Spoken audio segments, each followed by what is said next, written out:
Here you go. Today's story is Caps for Sale.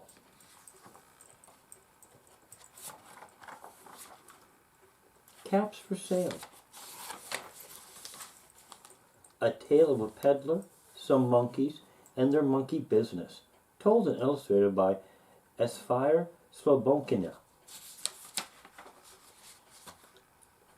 To Rosalind and Emily Jean, and to their grandfather who loved to read to them.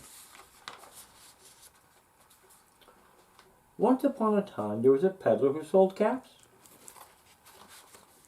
But he was not like an ordinary peddler, carrying their wares on his back.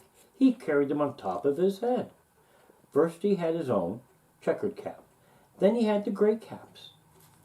Then he had the brown caps. Then he had a bunch of blue caps. And on the very, very top, a bunch of red caps. He walked up and down the street, holding himself very straight, as is not to upset the caps. And as he went, he called, "Caps, caps for sale, 50 cents a cap."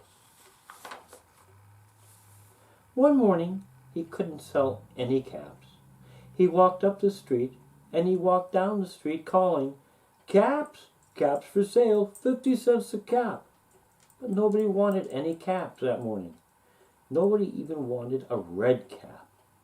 He began to feel very hungry, but he had no money for lunch. "I think I'll go for a walk in the country," said he, and he walked out of the town, but slowly, slowly, so as not to upset the caps. He walked for a long time, until he came to a great big tree.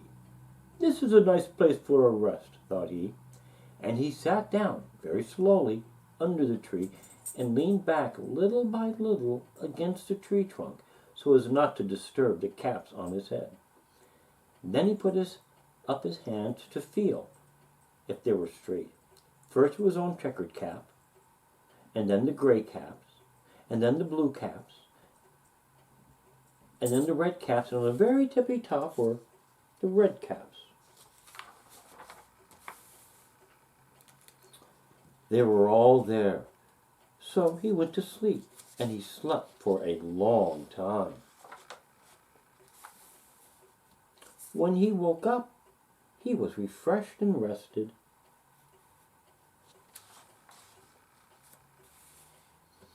But before standing up, he felt with his own hands to make sure that his caps were properly in the right place. All he felt was his own checkered cap.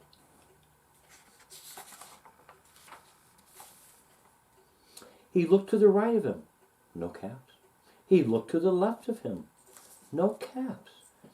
He looked in back of him, no caps. And he looked behind the tree, no caps.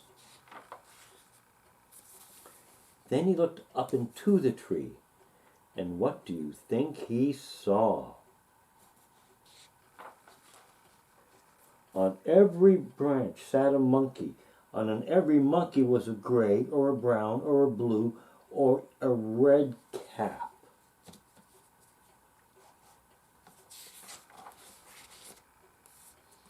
The peddler looked at the monkeys. The monkeys looked at the peddler. He didn't know what to do. Finally, he spoke to them. You monkeys, you," he said, shaking his finger at them. "You give me back my caps." But the monkeys only shook their finger back at him and said, "See, see, see, see."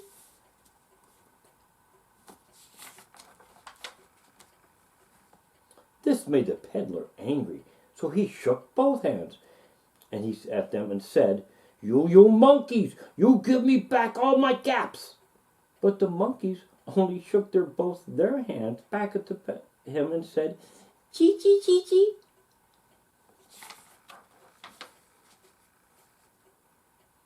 Now he felt quite angry. He stamped his foot and he said, "You monkeys, you better give me back my caps." But the monkeys only stamped their feet back at him and said, "Chee, chee, chee, chee, chee." By this time the peddler was really very, very angry. He stomped his feet and shouted, "You monkeys, you must give me back my caps!"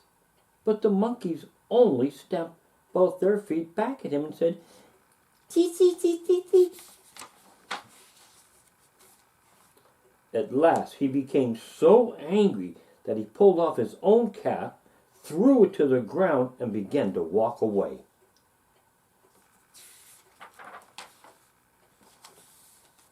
But then each monkey pulled off his cap, and all of the gray caps, all of the brown caps, all of the blue caps, all of the red caps came flying down out of the tree.